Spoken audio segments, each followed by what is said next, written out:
Yeah, so let's start with ethnobotany.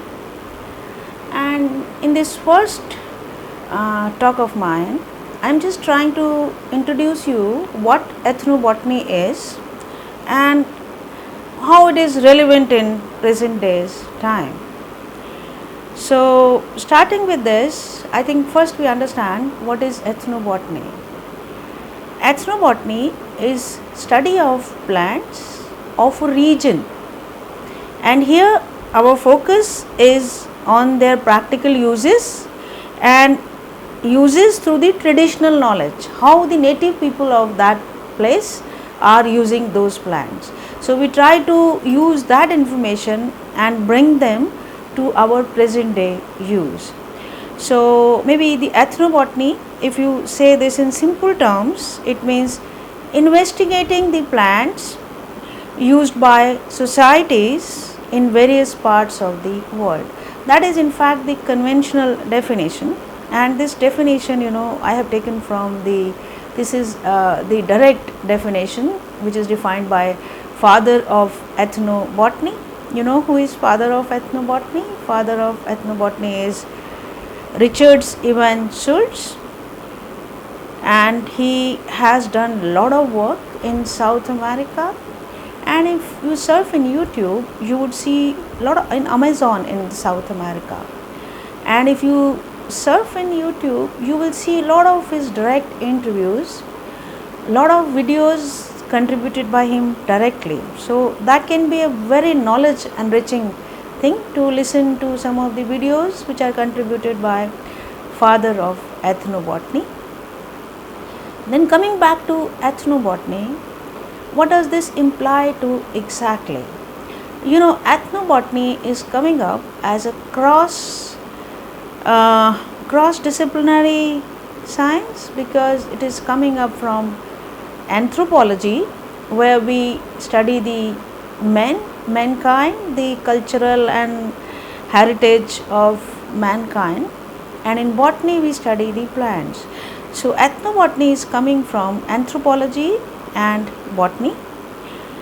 And why it was a failure earlier, till it was not a cross disciplinary studies.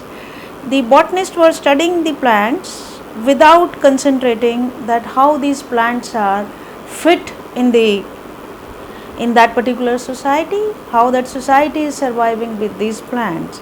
Similarly, anthropologists were studying, but they never treated any information scientifically.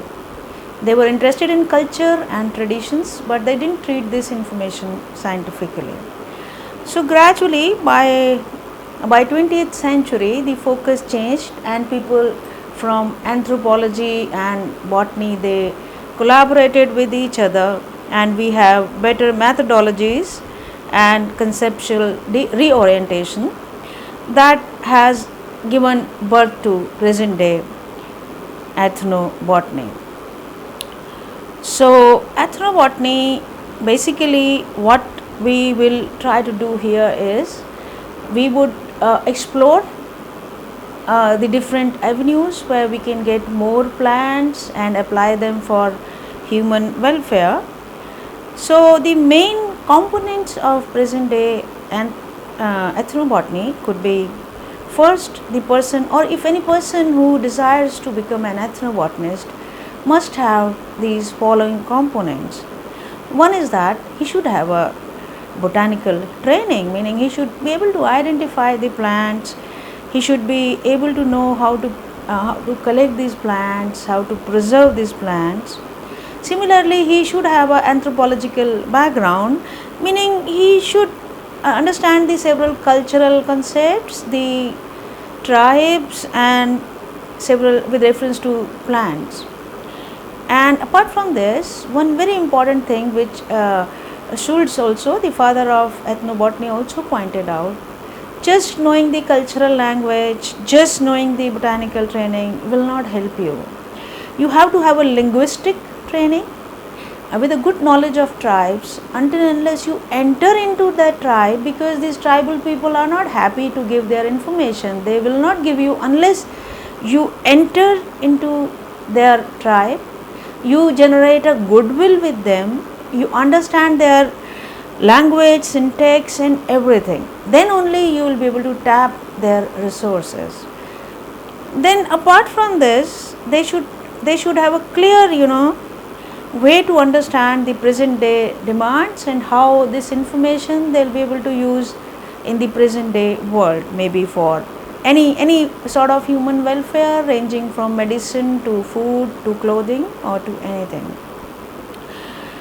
Then the ethnobotanist also is expected to understand clearly the legal framework, because lots of ethnobotanical information usually go to the courts and legal and patents, because that becomes the right of. We have a special branch in IPR, and that too we'll be talking about even in this few 5 to 6 talks I want to give gradually. The first one was the introductory.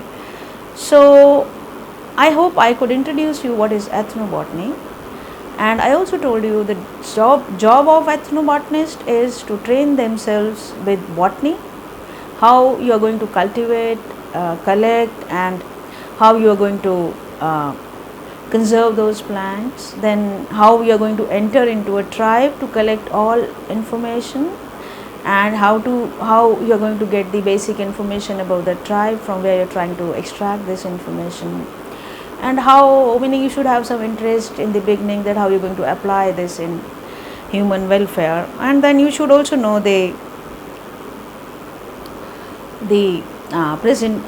legal framework where you can be tangled with because of this information where you have concluded. So I just like to give you one example here before I disperse this small talk. I just want to give you one example.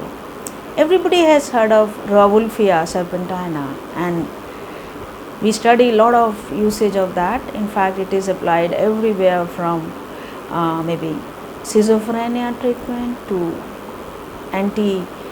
so it has a huge list of applications.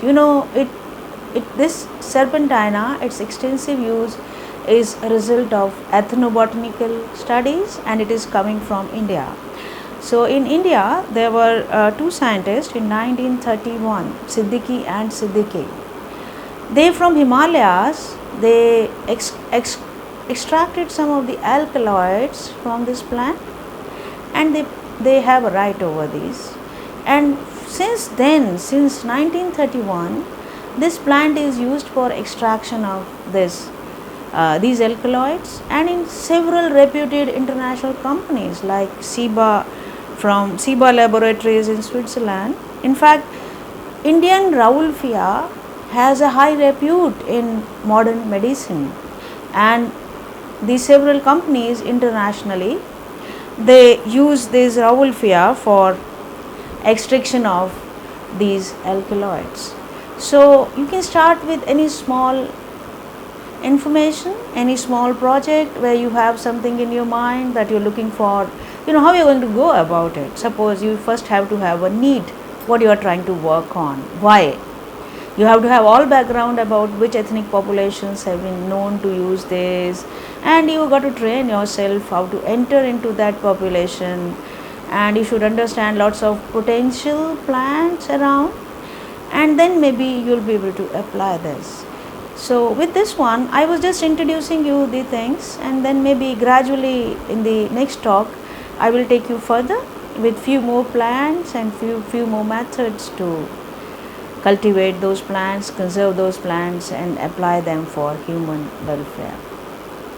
Thank you for your patient listening. Thank you.